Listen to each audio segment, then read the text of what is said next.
Tegin Instagramis polli, et kui kiiresti keegi vastab kliendi pöördumisele. Kõige populaarsem oli, et tundides võtab aega. Aga oli ka neid, kes vastavad sekunditega ja oli ka neid, kes vastavad päevadega. Ja paneme nüüd selle kliendi olukorda, et klient otsib pakkujat, on turul juba vaadanud, valinud välja 3 sobivat ja üks vastab sekundite, teine päevadega. Kellel on eelis?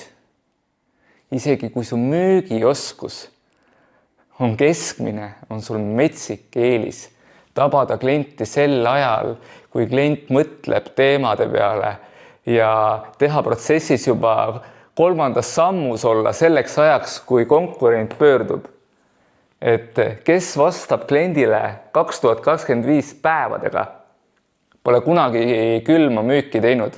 Ehk ta ei saa aru, kui palju tegelikult läheb ressurssi ja aega, et leida tänava pealt uus klient.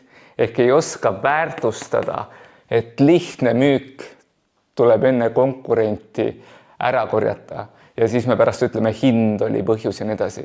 Ei, see olid aeglane.